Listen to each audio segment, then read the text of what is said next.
di sebuah perbukitan hijau di daerah Kanaan. Nabi Yakub hidup bersama keluarganya. Dari pernikahannya, Nabi Yakub dikaruniai 12 anak laki-laki. Di antara mereka, ada satu anak yang sangat istimewa, yaitu Yusuf. Yusuf tidak hanya tampan, tetapi juga memiliki hati yang bersih dan akhlak yang baik. Nabi Yakub sangat mencintai Yusuf terutama setelah ibunya, Rahil, meninggal dunia. Namun, cinta yang berlebihan ini menimbulkan rasa cemburu di hati saudara-saudaranya. Mereka mulai menyimpan rasa dendam. Yusuf mengalami mimpi yang indah. Dalam mimpinya, ia melihat 11 bintang, matahari, dan bulan sujud kepadanya. Mimpi tersebut sangat jelas dan membingungkan, sehingga Yusuf segera menemui ayahnya untuk menceritakan pengalamannya. "Ayah, aku bermimpi bahwa 11 bintang, matahari, dan bulan sujud kepadaku," katanya. Mendengar itu, Nabi Yakub mendengarkan dengan serius dan khawatir. Wahai anakku, jangan ceritakan mimpi ini kepada saudara-saudaramu. Saudara-saudara Yusuf mulai merasa ketidakadilan. Mereka melihat bagaimana ayah mereka lebih memperhatikan Yusuf dan Bunyamin, adik Yusuf yang juga sangat disayanginya. Hari demi hari berlalu, bulan berganti, dan tahun berlalu. Rasa iri di hati saudara-saudara Yusuf semakin membara. Suatu hari, mereka berkumpul di tempat jauh dari rumah. Salah satu saudara Yusuf berkata dengan marah, Wahai saudara-saudaraku, apakah kalian melihat bahwa Yusuf dan saudaranya lebih dicintai ayah kita daripada kita semua? Padahal kita adalah kelompok yang kuat. Kenapa ayah lebih memilih mereka? Ini tidak adil. Semua saudara mengangguk setuju. Mereka merasa diabaikan oleh ayah mereka dan mulai cemburu. Kecemburuan itu berubah menjadi kebencian. Salah satu dari mereka mengusulkan untuk membunuh Yusuf atau membuangnya jauh agar perhatian ayah hanya tertuju kepada mereka. Mendengar itu, Yehuda, saudara yang lebih lembut hatinya, berkata, Jangan bunuh Yusuf. Lemparkan saja dia ke sumur. Biarkan orang-orang yang lewat menemukannya. Malam itu, mereka kembali ke rumah dengan wajah pura-pura. Mereka mendekati ayah mereka dengan senyum yang dipaksakan, seolah-olah mereka adalah anak-anak yang baik. Ayah, kami ingin mengajak Yusuf bermain. Kami akan menjaga Yusuf dengan baik, kata mereka. Namun Nabi Yakub khawatir dan berkata, Aku sedih jika kalian membawa Yusuf pergi. Aku khawatir Yusuf akan dimakan serigala.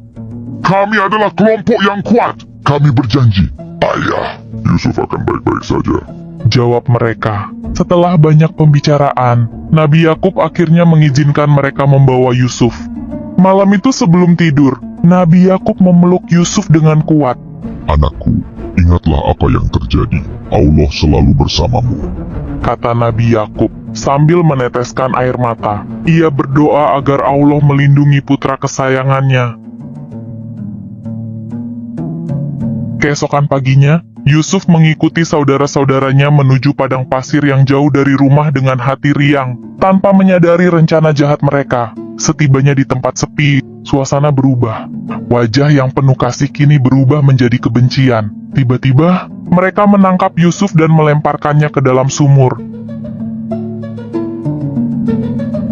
Dalam kegelapan, Yusuf tetap berharap. Ia mengingat ayah dan doanya, serta Allah yang Maha Kuasa. Ya Allah, hanya kepadamu aku berserah, kata Yusuf dengan keyakinan. Malam itu, saudara-saudaranya kembali ke rumah dengan penuh kebohongan, membawa baju Yusuf yang berlumuran darah. Mereka meyakinkan ayah mereka bahwa Yusuf telah dimakan serigala. Dengan air mata buatan mereka berkata, Wahai ayah, kami sedang berlomba. Kami meninggalkan Yusuf dekat barang-barang kami. Lalu tiba-tiba Yusuf dimakan serigala. Nabi Yakub melihat baju Yusuf dan segera menyadari kebohongan itu. Baju Yusuf masih utuh tanpa bekas robekan. Dengan sedih, Nabi Yakub berkata, Apa yang kalian lakukan telah menghancurkan hatiku, tetapi aku akan bersabar. Di sumur, Yusuf menunggu takdirnya. Takdir yang akan membawanya dari kegelapan menuju cahaya, dari sumur menuju istana, dan dari pengkhianatan menuju kehormatan. Sebuah kafilah dari Madian sedang dalam perjalanan ke Mesir. Ketika mereka tiba dekat sumur, mereka berhenti untuk mengambil air. Salah seorang menurunkan ember dan terkejut saat menemukan seorang anak laki-laki yang memegang tali ember.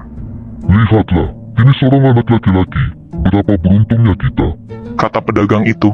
Mereka segera menarik Yusuf keluar dan membawanya. Yusuf ketakutan dan bingung, hanya bisa pasrah. Yusuf dibawa ke Mesir oleh kafilah yang tidak tahu bahwa dia adalah seseorang yang akan membawa perubahan besar di Mesir dan sekitarnya.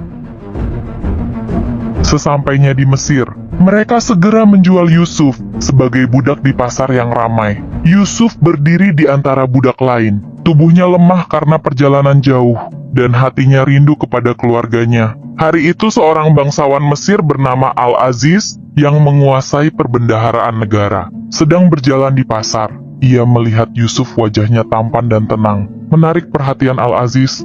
Berapa harga budak ini? Tanya Al-Aziz kepada pedagang. Pedagang menjawab, Tuan, untuk budak ini harganya 10 dinar. Al-Aziz segera membelinya dan membawanya ke rumah. Di dalam rumahnya yang megah, Al-Aziz memperlakukan Yusuf bukan sebagai budak, tetapi lebih sebagai anggota keluarganya. Aku akan menjadikan anak ini sebagai pelayan di rumah kita. Dia tampak memiliki potensi yang besar. Kata Al-Aziz kepada istrinya. Ternyata istri Al-Aziz, Zulaika yang terkenal karena kecantikannya, terpesona oleh ketampanan Yusuf. Di dalam hatinya dia merasa senang, karena akan ada seseorang yang akan menyenangkan matanya setiap hari. Yusuf yang masih muda kini berada di lingkungan baru, jauh dari rumah dan keluarganya. Tetapi ia tetap menjaga keimanannya. Di rumah Al-Aziz, Yusuf tumbuh menjadi seorang pria yang cerdas, bijaksana dan tetap memegang teguh imannya. Allah memberinya kemampuan menafsirkan mimpi dan juga mengajarkan kepadanya cara terbaik mengelola urusan. Hari-hari berlalu dan Yusuf semakin dihargai di rumah Al-Aziz. Kepribadiannya yang jujur dan juga akhlaknya yang luhur membuatnya disukai semua orang di rumah itu. Namun di balik semua kebaikan yang ia terima, cobaan besar sedang menanti Yusuf. Zulaika ternyata semakin terpesona oleh ketampanan Yusuf. Ia mulai menyimpan perasaan cinta yang tak wajar di dalam hatinya. Ia merasa selalu tergoda setiap melihat Yusuf, dan perasaan itu semakin lama semakin sulit ia bendung. Pada suatu hari, saat keadaan rumah dalam keadaan sepi, Zulaika memutuskan untuk mengungkapkan perasaannya. Dengan langkah yang gemulai, ia mendekati Yusuf yang sedang bekerja. Yusuf, datanglah ke sini. Aku ingin berbicara denganmu. Panggilnya dengan suara lembut dan penuh godaan. Yusuf tidak menyadari maksud tersembunyi di balik kata-kata itu, karena selama ini Yusuf menganggap Zulaiha adalah ibunya sendiri. Yusuf mendekat dengan penuh sopan. Apa yang bisa aku lakukan untukmu, wahai Tuan Putri? Kata Yusuf dengan suara yang lembut. Zulaiha tersenyum dan semakin dekat dengan Yusuf. Yusuf, tidakkah kamu melihat aku begitu menginginkanmu? Apakah kamu tahu, Yusuf, aku bisa memberikanmu segalanya, lebih dari yang engkau bayangkan. Mendengar kata-kata itu Yusuf terkejut. Ia segera menyadari apa yang sedang terjadi. Dengan suara tegas namun penuh hormat Yusuf berkata, Aku berlindung kepada Allah. Bagaimana mungkin aku melakukan ini kepada tuanku yang telah mempercayaiku? Dan lebih dari itu, aku takut kepada Allah. Zulaika tidak menyerah begitu saja. Perasaan yang ia simpan begitu lama sudah mencapai puncaknya. Yusuf, tidak akan ada yang tahu apa yang kita perbuat di dalam rumah ini. Aku bisa membuatmu lebih dari pelayan di rumah ini. Kau bisa memiliki segalanya. Aku bisa memberikan apa yang kau minta, Yusuf. Kata Zulaika dengan penuh hasrat, tetapi Yusuf tetap teguh pendirian. Di dalam hatinya ia tahu bahwa kesetiaan kepada Allah adalah yang paling penting dalam hidup manusia, lebih dari sekedar godaan duniawi. Tuan Putri, aku tidak bisa melakukannya. Allah melihat segalanya. Meskipun manusia tidak melihat apa yang kita kerjakan, dan aku tidak ingin mengkhianati kepercayaan yang telah diberikan kepadaku. Merasa semakin terdesak, Zulaika semakin berani. Ia mencoba memegang tangan Yusuf, tetapi Yusuf dengan cepat menarik diri. Ia berusaha melarikan diri dari ruangan itu. Dengan panik, Zulaikha mengejar Yusuf dan mencoba menahannya. Namun ketika Yusuf mencapai pintu, Zulaikha menarik baju Yusuf dari belakang dengan sangat kuat hingga baju itu robek. Pada saat itulah pintu terbuka, dan Al-Aziz berdiri di depan pintu. Wajah Al-Aziz menunjukkan keterkejutan. Ia tidak percaya apa yang dilihat dengan kedua matanya sendiri. Dengan penuh rasa bersalah dan takut ketahuan, Zulaikha berusaha membela diri. Suamiku, apa balasan bagi orang yang berbuat buruk kepada istrimu, selain penjara dan siksa yang pedih? Kata-kata itu mengandung tuduhan yang keras. Ia mencoba membersihkan tangannya dari kesalahan. Ia berharap dapat menyelamatkan diri dari aib yang mengancamnya. Yusuf yang tidak bersalah berusaha menjelaskan kejadian sebenarnya. Wahai tuanku, dia yang mencoba menggodaku. Kata Yusuf. Melihat reaksi itu, pelayan menyarankan untuk memeriksa baju Yusuf. Jika baju itu robek di depan, maka wanita ini benar dan Yusuf bersalah. Jika robek di belakang, maka Yusuf yang benar. Al-Aziz memeriksa baju Yusuf dan menemukan robek di belakang, menyadari kebenaran. Dengan lembut namun kecewa, Al-Aziz menegur istrinya. Wahai wanita, ini adalah tipu daya. Meski kebenaran terungkap, gosip menyebar ke seluruh kota. Wanita-wanita dan istri-istri pejabat membicarakan Zulaikha. Bagaimana mungkin ia menggoda budaknya sendiri? Zulaikha memutuskan mengundang mereka ke rumahnya. Ia menyiapkan perjamuan mewah. Setelah makan, ia memberi buah-buahan dan pisau untuk mengupasnya. Ketika mereka memotong buah, ia memanggil Yusuf. Saat Yusuf masuk, para wanita terdiam. Mereka terpesona oleh ketampanan Yusuf. Wajahnya bercahaya, akhlaknya memancar. Tanpa sadar, mereka memotong tangan sendiri. Maha suci Allah, ini bukan manusia, pasti malaikat, kata mereka. Zulaikha merasa puas dan berkata, inilah orang yang kalian celah. Aku mencoba menggodanya, tetapi ia menolak. Jika ia tidak melakukan perintahku, ia pasti akan dipenjara.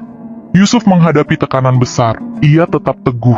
Ia tahu lebih baik dipenjara daripada berbuat dosa. Dalam doanya yang tulus, Yusuf memohon, Ya Allah, penjara lebih aku sukai daripada memenuhi ajakan mereka. Jika engkau tidak menghindarkan aku dari tipu daya mereka, aku akan cenderung memenuhi keinginan mereka.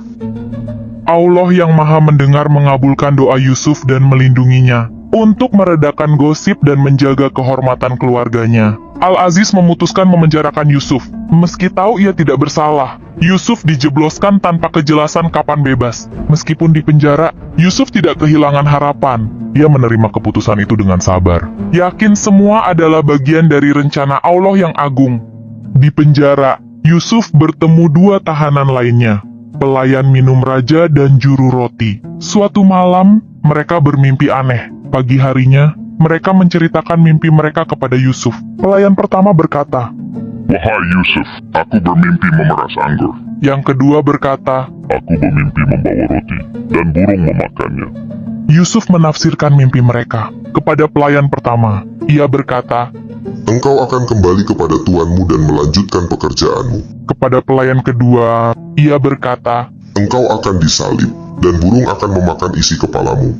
mereka terkejut, tetapi tahu Yusuf tidak pernah salah. Sebelum pergi, Yusuf berkata kepada pelayan pertama, Ingatlah aku ketika kembali kepada tuanmu dan ceritakan keadaanku di sini. Mungkin ia akan membebaskan aku.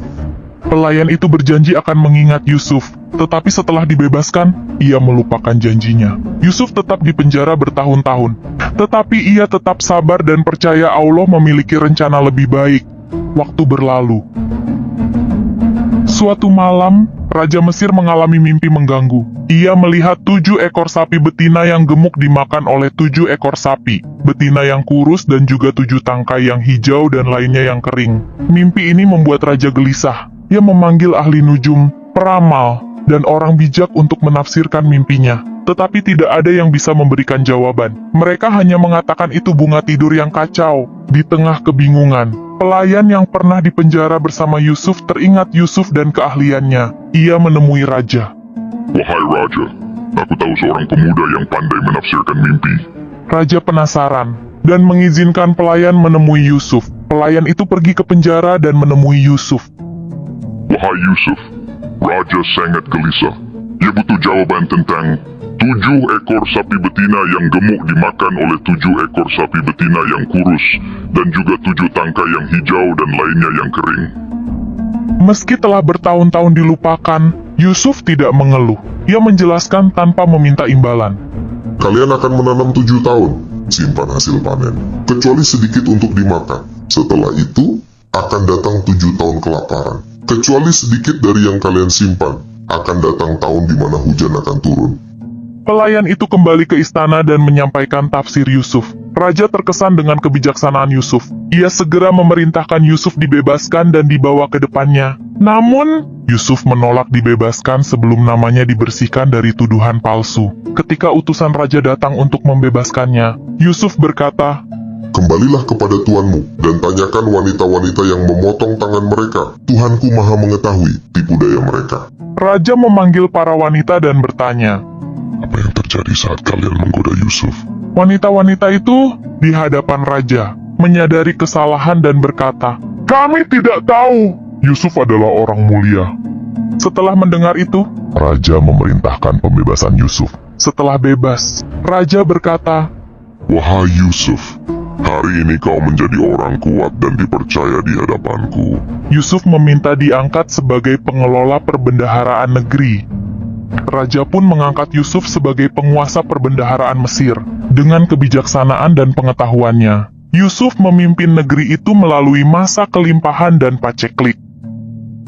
Saat masa paceklik tiba, orang-orang dari berbagai negeri datang ke Mesir mencari bantuan. Di antara mereka adalah saudara-saudara Yusuf. Mereka datang dari Kanaan untuk membeli gandum. Ketika mereka tiba, Yusuf mengenali mereka. Tetapi mereka tidak mengenali Yusuf. Yusuf menyembunyikan identitasnya dan berbicara kepada mereka, dengan cara yang membuat mereka tidak menyadari dia saudara mereka yang dibuang bertahun-tahun lalu. Melihat saudara-saudaranya, Yusuf merencanakan strategi. Ia menuduh mereka mata-mata dan memerintahkan mereka membawa adik mereka, Bunyamin, jika ingin mendapatkan lebih banyak gandum. Saudara-saudara Yusuf terkejut, tetapi mereka setuju membawa Bunyamin pada kunjungan berikutnya. Sebagai penghargaan, Yusuf memberikan mereka lebih banyak gandum daripada yang dibeli. Barang-barang perdagangan mereka disembunyikan di karung sebagai kejutan. Saat kembali, mereka menemukan barang-barang itu. Mereka mendesak ayah mereka, Nabi Yakub, untuk mengizinkan mereka membawa Bunyamin. Setelah banyak pertimbangan, Nabi Yakub mengizinkan mereka, tetapi dengan syarat mereka harus bersumpah melindungi Bunyamin dan membawanya kembali. Dalam kunjungan berikutnya, Yusuf menyambut mereka dengan keramahan. Namun, saat bersiap kembali ke Kanaan, Yusuf memerintahkan agar cawan kerajaan yang berharga disembunyikan di karung milik Bunyamin. Ketika cawan itu ditemukan, Bunyamin dituduh mencuri dan ditahan. Saudara-saudaranya sangat terkejut. Mereka memohon agar Bunyamin dibebaskan, tetapi Yusuf menolaknya. Setelah merasa tak ada harapan, mereka kembali kepada ayah mereka dengan hati berat. Mereka memberitahukan kejadian yang menimpa Bunyamin, Nabi Yakub yang kehilangan Yusuf bertahun-tahun lalu. Kini merasa putus asa setelah kehilangan Bunyamin juga. Dalam kesedihan mendalam, Nabi Yakub hanya bisa berdoa kepada Allah dengan sabar. Ia berharap Allah mengembalikan anak-anaknya. Namun, di balik semua ini, Yusuf telah menyiapkan kejutan besar untuk saudara-saudaranya. Dalam perjalanan terakhir ke Mesir, Yusuf mengungkapkan identitasnya kepada saudara-saudaranya. Mereka terkejut dan sangat menyesal atas perbuatan mereka. Namun, Yusuf dengan hati yang besar memaafkan mereka dan meminta mereka membawa ayah mereka ke Mesir agar keluarga bersatu kembali. Ketika kabar ini sampai kepada Nabi Yakub, ia sangat gembira, hingga penglihatannya yang memudar pulih kembali. Setelah bertahun-tahun terpisah, keluarga Nabi Yakub akhirnya bersatu di Mesir dengan Yusuf sebagai penguasa yang makmur. Kisah Yusuf yang penuh ujian, kesabaran dan kebijaksanaan menjadi pelajaran berharga tentang keimanan, ketakwaan dan keteguhan dalam menghadapi cobaan hidup. Kisah ini mengajarkan kita bahwa dengan iman yang kuat, kita akan menemukan jalan keluar dari kesulitan. Dan bahwa kesabaran serta keikhlasan dalam menjalani takdir Allah akan mendatangkan kebaikan yang tidak terduga. Wallahu alam.